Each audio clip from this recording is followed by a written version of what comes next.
E aí, gente, tudo bem? Vamos falar mais um pouquinho sobre natação e atividade física. Hoje, na verdade, eu gostaria de retomar um tema do qual eu já tratei há um bom tempo atrás, coisa de um ano e meio atrás, quase 2 anos atrás, em setembro de 2017, eu fiz um vídeo chamado Pernadas Alternadas na Natação de Adultos. Nesse vídeo eu vou fazer uma resenha muito rapidinha, porque eu vou deixar ele sugerido nas janelas no final desse aqui. Eu fiz um vídeo comecei falando das 3 funções dos batimentos alternados, seja no decúbito ventral no crawl, seja no decúbito dorsal no costas. Então eu falei do equilíbrio, que é importante esse batimento alternado, porque em ambos os nados alternados o nadador tem que fazer um rolamento de ombros, e para esse rolamento de ombros ser executado de maneira bem equilibrada e possibilitar uma ação bem propulsiva de braços e tal, o batimento de perna tem uma ação equilibradora. Falei da outra função do batimento alternado, que é a função de sustentação do corpo do nadador em cima da água. No caso do nado crawl, bem horizontal, no caso do costas, as pernas ligeiramente mais imersas na água, cheguei a comentar disso. E eu falei da propulsão, que a propulsão é apenas uma ação complementar, porque tanto o crawl como o costas, a ação propulsiva é majoritariamente dos braços, né? Então a perna apenas faz um complemento de propulsão.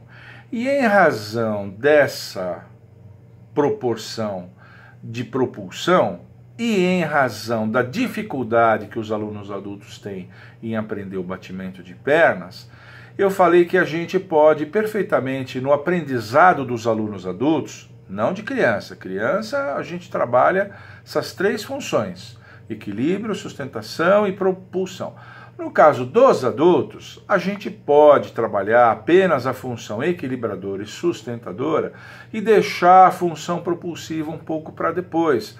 Porque o adulto, o aluno tardio, que está começando com 30, 40, 50 anos, até mais, está começando, ele não vai ser atleta. Essa propulsão complementar de perna não vai fazer muita diferença.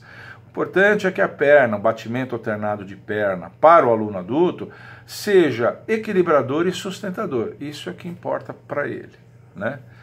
E para isso, nessa fase inicial, quando o aluno adulto ainda é um iniciante, eu gosto de falar que 2 coisas são importantes da gente trabalhar, que é a amplitude do batimento e a frequência.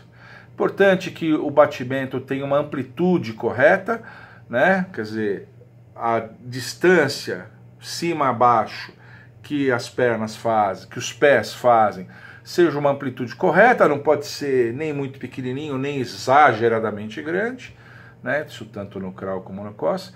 E também a frequência, não pode fazer aquela perna muito rapidinha, que eu costumo falar, muito treme-treme, né? Aquela perna, não, tem que ter uma amplitude correta e uma frequência também, pá. Isso é o suficiente. Se esse batimento, que tem uma frequência e uma amplitude corretas, for sustentador e equilibrador, tá ótimo. Para o aluno adulto está ótimo. A função propulsiva pode ser postergada. Se eu estou falando tanto para o aluno adulto que treina sozinho, vai por conta e tal, como estou falando para os meus colegas profissionais de natação. Eu já fiz isso várias vezes e dá perfeitamente certo. E o que eu comentei naquele vídeo é que mais tarde, com o desenvolvimento do aluno, o aluno ganha essa propulsão que no início ele não tinha. Porque sabe o que ocorre? O batimento de perna parece uma coisa boba, parece uma coisa simples de fazer, facinho de fazer, mas ele não é não. Para ele conseguir essas 3 funções de maneira eficiente, né, de modo muito marcado assim, ele tem que ser um batimento bem feito. E ele não é uma coisa simples. Eu penso que muitos profissionais subestimam a complexidade do batimento de perna. Então o batimento de perna inicialmente sendo sustentador e equilibrador, e para isso tem que ter a amplitude e a frequência correta, é o suficiente. Mais tarde o aluno com o trabalho ele vai ganhar certas características que vão fazer com que a pernada seja propulsiva. Eu esbarrei outro dia, eu gosto de ficar olhando fotos de nadadores, eu gosto de ficar pesquisando na internet, eu sou um pesquisador compulsivo. Eu esbarrei em umas fotos muito boas e eu trouxe para vocês aqui essas fotos, para vocês verem que um bom batimento de perna não é uma coisa simples. As fotos vão falar mais do que 1000 palavras. Reparem esse batimento de perna dessa moça. Olha só essa perna, olha o pé. A capacidade de extensão do tornozelo, né? Que a gente chama de flexão plantar agora, né? Olha que linda essa foto. E eu achei também uma referente ao nado costas. Veja, também uma foto bem elucidativa. Olha só, aquela perna que está mais atrás. Olha como a extensão, a flexão, desculpe, flexão plantar, né? Veja só. Para o aluno adulto chegar nisso aqui, demora.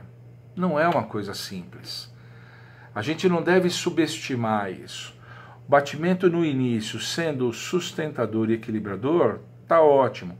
Com o tempo, a gente vai buscar essa sofisticação, essa complexidade que o batimento de perna tem.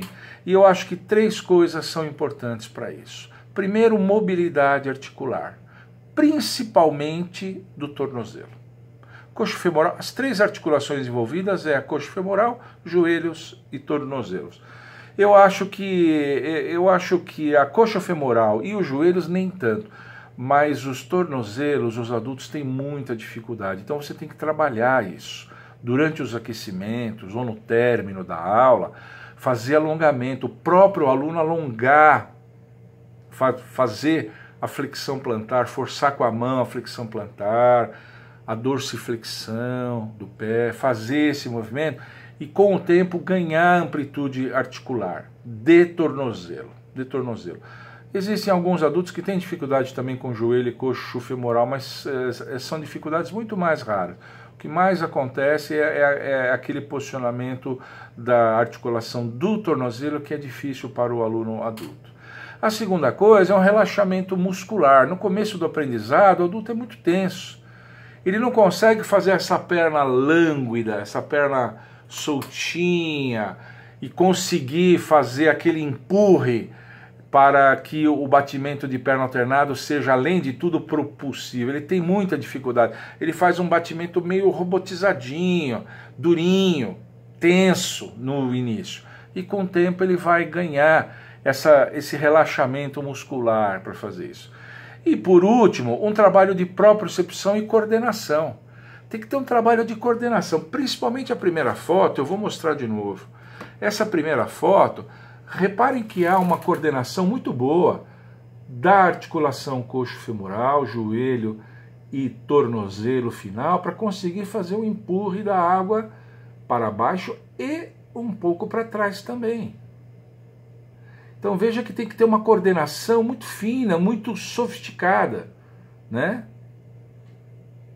Que é o que a gente chama de cadeia cinética, esse conjunto de articulações.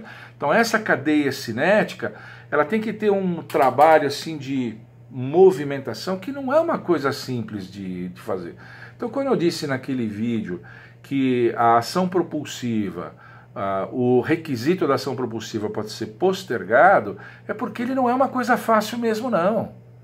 Ele é uma coisa que exige uma propriocepção, uma coordenação, um relaxamento. Ele tem exigências que as outras coisas não precisam ter, que as outras funções não precisam ter. Para o batimento ser equilibrador e sustentador, ele pode ser aquele batimento mais rudimentar, típico do aluno iniciante. Entenderam? Então, mais uma vez, assim como eu disse naquela oportunidade, para os alunos adultos iniciantes que seguram a pranchinha e fazem batimento de perna e não saem do lugar, alguns até andam de ré, não se desesperem, porque é esse componente propulsivo do batimento alternado, ele demora mesmo, porque ele é muito sofisticado, ele depende dessas condições ideais para ganhar essa propulsão final. Agora, a propulsão no nado crawl e costas, de perna, é 20%, 30%, a maior parte é braço. Professor e alunos não devem se desesperar por causa disso e devem tocar o aprendizado.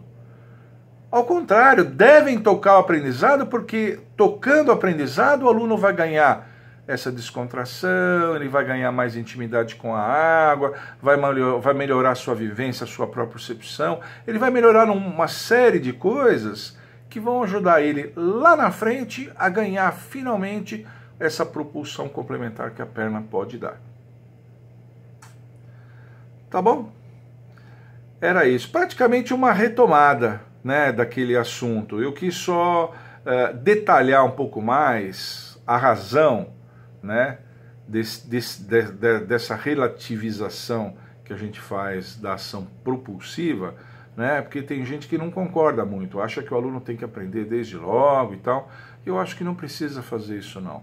Nós vamos estar impondo ao aluno uma dificuldade adicional no seu aprendizado, numa fase ainda muito precoce, e muitos alunos se desmotivam. Eu tenho relatos aqui no canal, gente que fala, professor, eu estou super desmotivado.